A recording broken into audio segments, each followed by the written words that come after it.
Hello दोस्तों, स्वागत है आपका आपके अपने यूट्यूब चैनल दिसार जीकेजीएस क्लासेस में। दोस्तों आप सब लोग कैसे हैं? उम्मीद करते हैं आप सब लोग अच्छे होंगे, स्वस्थ होंगे, मस्त होंगे और अपनी तैयारी बेहतरीन तरीके से आप सभी कर रहे होंगे।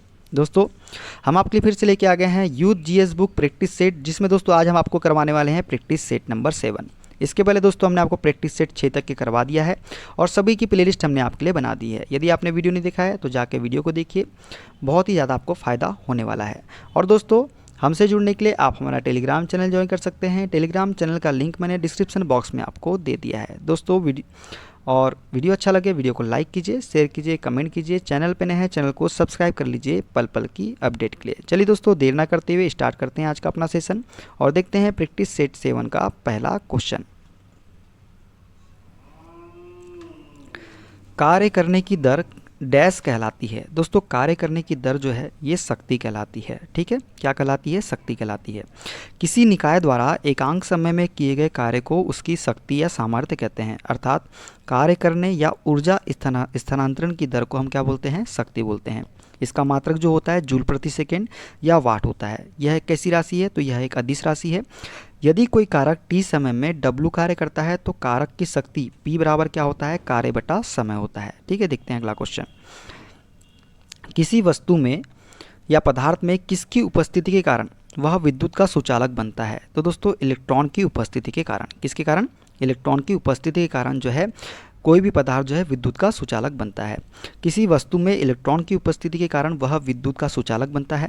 किसी चालक का विशिष्ट प्रतिरोध चालक पदार्थ से बने एकांक लंबाई एवं एकांक अनुप्रस्थ काट के क्षेत्रफल वाले ताल के प्रतिरोध के बराबर होता है।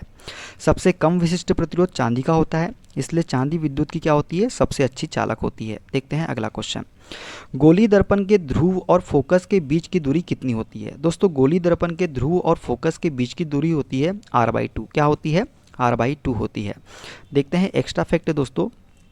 तो किसी गोली दर्पण के ध्रुव P तथा उसके फोकस F के बीच की दूरी दर्पण के वक्रता त्रिज्या R की क्या होती है? आधी होती है। अर्थात F बराबर होता है r/2। देखते हैं अगला क्वेश्चन। किसी वस्तु को एक उत्तल लेंस के मुख्य अक्ष पर f1 और 2f1 के बीच स्थित किसी बिंदु पर रखा गया है। इसका निर्मित प्रतिबिंब डैश होगा। तो दोस्तों किसी वस्तु को एक उत्तल लेंस के मुख्य अक्ष पर f1 और 2f1 के बीच स्थित किसी बिंदु पर रखा गया है तो इसका द्वारा निर्मित प्रतिबिंब जो होगा ये वास्तविक होगा और क्या होगा? बड़ा होगा। देखते हैं अगला क्वेश्चन। विद्युत परिपथ में बैटरी का उपयोग क्यों किया जाता है? दोस्तों विद्युत परिपथ में बैटरी का उपयोग हम करते हैं विभवांतर उत्पन्न करने हेतु। किसके लिए? विभवांतर को उत्पन्न करने के लिए हम विद्युत परिपथ में बैटरी का उपयोग करते हैं। विद्युत बैटरी से रासायनिक ऊर्जा का रूपांतरण विद्युत ऊर्जा में होता है तथा यह परिपथ में विद्युत धारा का प्रवाह लगातार बनाए रखने के लिए विद्युत वाहक बल उत्पन्न करती है। अर्थात विद्युत परिपथ में दो बिंदुओं के बीच विभवांतर उत्पन्न करती है बैटरी। ठीक है, इस प्रकार विद्युत बैटरी विद्युत ऊर्जा का स्रोत है जो किसी परिपथ में आवेश के प्रवाह के लिए आवश्यक ऊर्जा प्रदान करता है। देखते हैं अगला क्वेश्चन। विद्युत ऊर्जा की वाणिज्यिक इकाई क्या होती है दोस्तों? तो दोस्तों विद्युत ऊर्जा की वाणिज्यिक इकाई जो होती है किलोवाट घंटा होती है। क्या होती है? किलोवाट घंटा होती है। दोस्तों विद्युत ऊर्जा की वाणिज्यिक इकाई किलोवाट घंटा है। 1 किलोवाट घंटा मात्रक अथवा 1 यूनिट विद्युत ऊर्जा की वह मात्रा है जो किसी परिपथ में 1 घंटे में व्यय होगी। मतलब 1 kWh बराबर क्या होता है? 3.6 × 10⁶ जूल या 1 यूनिट के बराबर होता है। डायनेमो में विद्युत धारा डैश के सिद्धांत का उपयोग करके उत्पन्न की जाती है। दोस्तों डायनेमो में विद्युत धारा जो है वे विद्युत चुंबकीय प्रेरण का उपयोग करके उत्पन्न की जाती है। किसके सिद्धांत पर? विद्युत चुंबकीय प्रेरण के सिद्धांत का उपयोग करके उत्पन्न की जाती है डायनेमो में विद्युत धारा। ठीक है, निम्नलिखित का सही उत्तर के साथ मिलान कीजिए। दोस्तों सही उत्तर के साथ हमको मिलान करना है। दोस्तों कार्य जो है कार्य का मात्रक क्या होता है? जूल होता है। क्या होता है? जूल होता है। बैटरी क्या करती है दोस्तों? ये होती है रासायनिक ऊर्जा को विद्युत ऊर्जा में परिवर्तित करती है। शक्ति क्या है दोस्तों? शक्ति को हम किलोवाट घंटा में मापते हैं। और जो माइक्रोफोन होता है ध्वनि ऊर्जा विद्युत ऊर्जा में परिवर्तित होती है माइक्रोफोन में। ठीक है, देखते हैं तो इसका राइट आंसर क्या हो जाएगा? ये हो जाएगा ऑप्शन नंबर ए वाला। देखते हैं अगला क्वेश्चन। नारियल के छिलके में मौजूद कौन सा ऊतक उसे कठोर और दृढ़ बनाता है? तो दोस्तों स्क्लेरेंकाइमा जो है छिलके में मौजूद होता है नारियल के छिलके में और जिसे कठोर और दृढ़ बनाता है। ठीक है, स्क्लेरेन्काइमा उत्तक नारियल के छिलके में मौजूद होता है, जो उसे क्या बनाता है, कठोर और दृढ़ बनाता है। देखते हैं अगला क्वेश्चन। निम्नलिखित में से कौन चूर्ण प्रवार मोलस्का संघ से संबंधित नहीं है? दोस्तों चूर्ण प्रवार मोलस्का संघ से संबंधित कौन सा नहीं है? तो एंटीडोन जो है ये चूर्ण प्रवार मोलस्का संघ से संबंधित नहीं है। घोंघा की बात करें, ऑक्टोपस की बात करें या कैटन की बात करें, ये मोलस्का संघ से संबंधित है। ठीक है दोस्तों, मोलस्का संघ के जीवों का शरीर जो है कोमल होने के कारण इन्हें मोलस्का कहा जाता है। मोलस्का की मुख्य विशेषता यह है कि कई कार्यों के लिए इनमें एक ही अंग का इस्तेमाल होता है। घोंघा हो गया, ऑक्टोपस हो गया, कैटन हो गया, इसके क्या है, उदाहरण है। जबकि एंटीडोन एक इकाइनोडर्मिटा संघ का प्राणी है। किसका? इकाइनोडर्मिटा संघ का। देखते हैं अगला क्वेश्चन। श्वसन की प्रक्रिया के दौरान ग्लूकोज के एक अणु के साथ ऑक्सीजन के कितने अणु जुड़ते हैं? दोस्तों श्वसन की प्रक्रिया के दौरान ग्लूकोज के एक अणु के साथ ऑक्सीजन के 6 अणु जुड़ते हैं। कितने जुड़ते हैं? 6 अणु जुड़ते हैं। दोस्तों श्वसन की प्रक्रिया के दौरान ग्लूकोज के एक अणु के साथ ऑक्सीजन के 6 अणु जुड़ते हैं। श्वसनीय पदार्थ का पूरा ऑक्सीकरण होता है, जिनके फलस्वरूप CO2 एवं H2O बनते हैं तथा काफ़ी मात्रा में ऊर्जा क्या होती है, विमुक्त होती है। तो C6H12O6 प्लस 6O2, देखिए ऑक्सीजन के 6 अणु जुड़े हैं और क्या निकल रहा है, CO2 और 6H2O बन रहा है और ऊर्जा क्या हो रही है, मुक्त हो रही है। ठीक है, देखते हैं अगला क्वेश्चन। मानव शरीर में पाई जाने वाली निम्नलिखित में से कौन सी ग्रंथि एक अंतःस्रावी ग्रंथि नहीं है? दोस्तों एक अंतःस्रावी ग्रंथि नहीं है, लार ग्रंथि। लार ग्रंथि जो है एक अंतःस्रावी ग्रंथि नहीं है। अधिवृक्क हो गया, पीयूष हो गया, थायराइड हो गया, ये क्या है, अंतःस्रावी ग्रंथि है। ठीक है दोस्तों, मनुष्य में पाई जाने वाली प्रमुख अंतःस्रावी ग्रंथियाँ कौन कौन सी है? अधिवृक्क ग्रंथि, पीयूष ग्रंथि, थायराइड ग्रंथि, अग्न्याशय ग्रंथि, पिनियल ग्रंथि, डिंब ग्रंथि और अंडाशय ग्रंथि, ये सभी क्या है, अंतःस्रावी ग्रंथि है। रेटिनॉल मुख्य रूप से खालिस्तान से संबंधित है। दोस्तों रेटिनॉल जो है विटामिन ए से संबंधित है। किससे संबंधित है?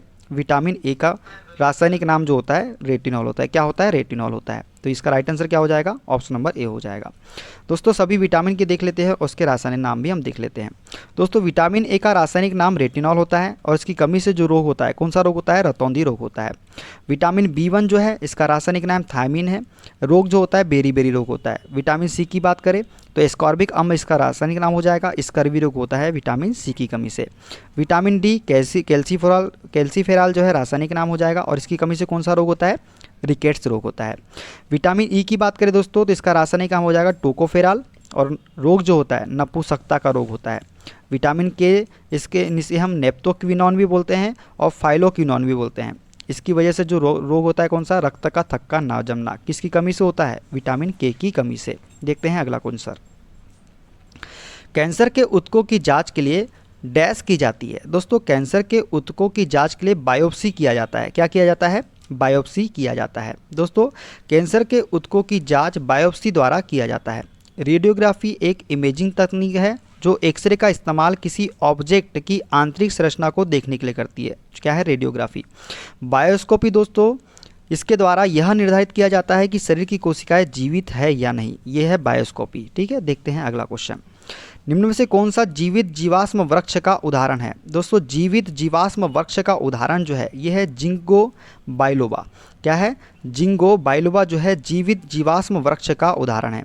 दोस्तों जिंगो बाइलोबा जीवाश्म वृक्ष का उदाहरण है। यह सबसे पुराने जीवित पेड़ों में से एक माना जाता है क्योंकि इसकी वर्तमान प्रजाति पिछले 51 मिलियन वर्षों से अपरिवर्तित बनी हुई है ना। देखते हैं अगला क्वेश्चन। निम्नलिखित में से कौन सा पौधों में श्वसन के अंतिम उत्पाद होते हैं? दोस्तों श्वसन के अंतिम उत्पाद जो होते हैं ये होते हैं CO2, H2O और ऊर्जा। दोस्तों पादपों और जानवरों और मनुष्यों में कौन सा श्वसन होता है? वायवीय श्वसन होता है। वायवीय श्वसन का रासायनिक समीकरण क्या होता है? ये होता है C6H12O6 प्लस 6O2। तो क्या बनता है? 6CO2 प्लस 6H2O और ऊर्जा क्या होती है? विमुक्त होती है। तो पौधों में श्वसन के अंतिम उत्पाद जो होते हैं CO2, H2O और ऊर्जा। देखते हैं अगला क्वेश्चन। स्मृति में सुधार के लिए आयुर्वेद में किस पौधे का उपयोग किया जाता है? दोस्तों स्मृति में सुधार के लिए आयुर्वेद में जो है ब्राह्मी पौधे का उपयोग हम करते हैं। कौन से पौधे का? ब्राह्मी पौधे का उपयोग किया जाता है स्मृति सुधार के लिए आयुर्वेद में। दोस्तों स्मृति सुधार के लिए आयुर्वेद में ब्राह्मी पौधे का उपयोग किया जाता है। बंगाल का ब्राह्मी साग पौधा जो है देश में सर्वश्रेष्ठ है। ब्राह्मी में बेकोसाइड ए पाया जाता है जिससे स्मृति शक्ति में वृद्धि होती है। ब्राह्मी का वानस्पतिक नाम जो है बेकोपा मोरियरी है। क्या है? बेकोपा मोरियरी। और यह सक्रोफुलोरोएसी प्रजाति से संबंध रखती है। कौन सी?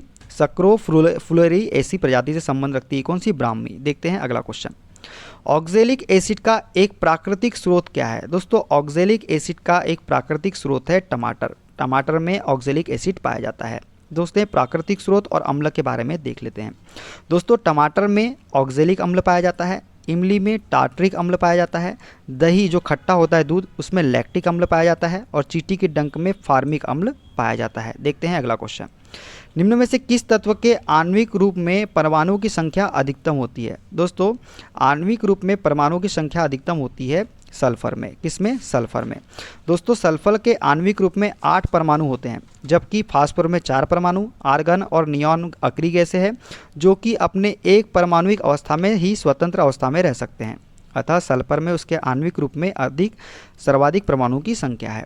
धातु के पतली तार के रूप में ढलने की विशेषता क्या कहलाती है? दोस्तों धातुओं के पतली तार के रूप में ढलने की विशेषता तन्यता कहलाती है। क्या कहलाती है? तन्यता कहलाती है। ऐसे तत्व जो इलेक्ट्रॉन का त्याग कर धन आयन प्रदान करते हैं धातु कहलाते हैं। धातु के पतले तार के रूप में खींचने की क्षमता को हम क्या बोलते हैं? तन्यता बोलते हैं। सोना सबसे अधिक तन्य धातु है। 1 ग्राम सोने से 2 किलोमीटर लंबा तार बनाया जा सकता है। कितने किलोमीटर? 2 किलोमीटर। देखते हैं अगला क्वेश्चन। प्रोटॉन में डैश धनात्मक आवेश होता है। दोस्तों प्रोटॉन में जो आवेश होता है ये होता है 1.6 इंटू 10⁻⁻19 कूलाम। कितना होता है? 1.6 इंटू 10⁻⁻19 कूलाम जो है प्रोटॉन में धनात्मक आवेश होता है। दोस्तों प्रोटॉन परमाणु के नाभिक में पाया जाने वाला स्थायी कण है जिस पर 1.6 इंटू 10⁻⁻19 कूलाम का धनात्मक आवेश होता है। इसका द्रव्यमान कितना होता है? तो ये होता है 1.67 इंटू 10⁻⁻27 किलोग्राम। इसकी खोज 1886 में गोल्डस्टीन ने की थी, परंतु इस कण का नाम प्रोटॉन रदरफोर्ड ने 1919 में दिया था। देखते हैं अगला क्वेश्चन। जब आप एक परमाणु के न्यूट्रॉनों की संख्या को बदल देते हैं तो इसका डैश बदल जाता है। दोस्तों जब आप एक परमाणु के न्यूट्रॉनों की संख्या को बदल देते हैं तो इसका समस्थानिक बदल जाता है। क्या बदल जाता है? समस्थानिक बदल जाता है। दोस्तों जब आप एक परमाणु के न्यूट्रॉनों की संख्या को बदल देते हैं तो इसका समस्थानिक बदल जाता है, क्योंकि न्यूट्रॉनों की संख्या को बदलने पर परमाणुओं की द्रव्यमान संख्या क्या हो जाती है? बदल जाती है, किंतु परमाणु का परमाणु क्रमांक क्या रहता है? समान रहता है। जब एक ही तत्व के वे भिन्न परमाणु जिनकी द्रव्यमान संख्या भिन्न किंतु परमाणु संख्या समान होती है वही क्या कहलाते हैं? समस्थानिक कहलाते हैं। देखते हैं अगला क्वेश्चन। मैग्नीशियम की परमाणु संख्या 12 है, इसकी संयोजकता क्या होगी? दोस्तों मैग्नीशियम की परमाणु संख्या कितनी है? 12 है। इसके संयोजकता जो होगी क्या होगी? +2 होगी। ठीक है, क्या होगी? +2 होगी, क्योंकि इसकी बाहरी संख्या में कितने इलेक्ट्रॉन होते हैं? 2 इलेक्ट्रॉन होते हैं। Mg से निकलकर Mg2+ आयन में बदल जाता है। Mg क्या होता है? Mg2+ आयन में बदल जाता है, अतः उसकी संयोजकता कितनी हो जाएगी? +2 हो जाएगी। एल्युमिनियम ऑक्साइड प्रकृति में डैश होते हैं। दोस्तों एल्युमिनियम ऑक्साइड प्रकृति में क्या होते हैं? उभयधर्मी होते हैं। क्या होते हैं? उभयधर्मी होते हैं। दोस्तों एल्युमिनियम ऑक्साइड प्रकृति में उभयधर्मी होते हैं। यह जल में अविलेय हैं, परंतु सोडियम हाइड्रोक्साइड विलयन में क्या हो जाते हैं? घुल जाते हैं। ठीक है, देखते हैं अगला क्वेश्चन। निम्न में से कौन सा एक संतृप्त हाइड्रोकार्बन है? दोस्तों एक संतृप्त हाइड्रोकार्बन हो जाएगा एथेन। एथेन जो है एक संतृप्त हाइड्रोकार्बन है। बात करते हैं एक्स्ट्रा फैक्ट के बारे में दोस्तों, तो एथेन सहित इथेन, प्रोपेन, ब्यूटेन आदि क्या है? संतृप्त हाइड्रोकार्बन के उदाहरण हैं। संतृप्त हाइड्रोकार्बन में दोस्तों कार्बन कार्बन परमाणुओं के मध्य केवल एकल बंध पाए जाते हैं, जबकि असंतृप्त हाइड्रोकार्बन में कार्बन कार्बन परमाणुओं के मध्य द्विबंध या त्रिबंध पाए जाते हैं। वो क्या कहलाते हैं? असंतृप्त हाइड्रोकार्बन। संतृप्त में कितने बंध पाए जाते हैं? कार्बन कार्बन में एकल बंध पाए जाते हैं। दोस्तों ये था वीडियो आज का। कैसा लगा कमेंट बॉक्स में जरूर बताएगा। मिलते हैं अगले वीडियो में। अपना ख्याल रखिए। Okay, bye bye, take care.